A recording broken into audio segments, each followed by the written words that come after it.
Hi everyone!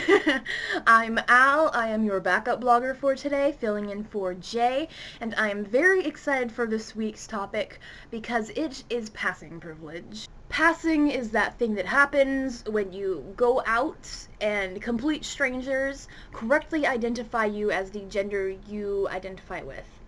An example would be you are a trans woman. You go to Walmart, you pick out a book, you put it down on the conveyor belt. As it's sliding down, the cashier looks at you and says, "Hello, ma'am. Did you find everything you needed today?" And you say, "Yes. Yes, I did." And you hand the lady your money and you go home and you feel well and happy because you passed. I am a non-binary trans person, meaning I am not a male or female. I am somewhere in the middle, or kind of on one side, or kind of on the other, kind of both, but also kind of neither, or something completely different. Non-binary genders are all over the place and can be really anything, but non-binary people on a whole do not experience passing privilege. Passing privilege for non-binary people is very hard, because as a non-binary person, you are always going to be either assumed to be a male or female. The way our world works is that unless you are in a type of environment or situation that is very obviously aware of different genders and gender types, you are never going to be mistaken as non-binary. You're always going to be taken as either male or female, and for some non-binary people, that is good enough. It is close enough to be mistaken as one or the other, but for a lot of people, it's not. Myself personally, I would have like the best day of my life if some random person thought I was a guy.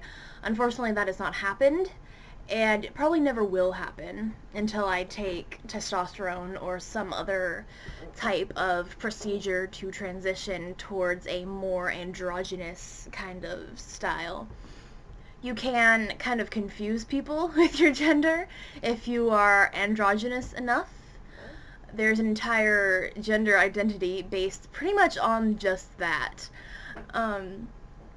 But as a non-binary person, you are never going to walk into a store, stick your book down on the counter, and have the cashier go, "Hello, non-binary individual. Are you having a good day? Did you find everything you needed?" It's just not gonna happen.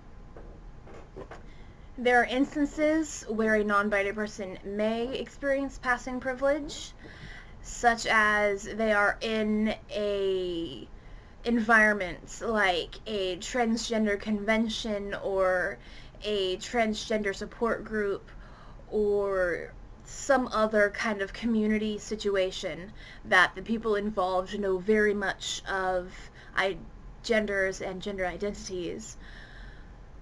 But that does not usually count as passing privilege. Passing privilege is usually more than just a one-time thing. Passing privilege is when you are consistently taken for the gender you identify as. You can pass once, but it's not passing privilege because just one time isn't enough to make you higher up on the scale than somebody down here. Somebody who passes every single day of their lives all the time, is never mistaken for the wrong gender, is a lot more privileged than somebody who has only been correctly gendered once. And passing is something that hurts a lot of trans people. It's something that gets people killed. It's something that gets people hurt emotionally. It is something that people live their entire lives looking for. It's very, very important to most trans people because you've spent so much of your life being identified by other people as one gender. It's such a breakthrough to finally be able to go somewhere and finally be correctly identified as the gender you identify as. Passing privilege is a thing that I think is very important. I think passing privilege is something that everybody should have access to. Passing privilege is something that I, as a non-binary person, do not have access to, and probably will never have access to in my lifetime. So in short, Passing privilege is something that is very, very important to many people. Passing privilege is kind of the end goal for most trans people. Most trans people set out in transitioning to be comfortable with their bodies. Passing is something that most trans people want the most. And it's something that I really sincerely hope everybody gets access to. Thanks for having me this week, guys. I hope to see you guys again soon. But until then, check out all of our social media stuff down there.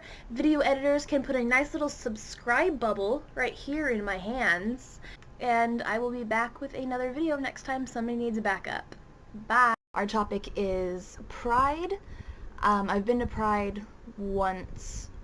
The one in my town is kind of small, despite the fact it's been around for 10 years. My town is really conservative, and it's not exactly the coolest thing on the face of the planet.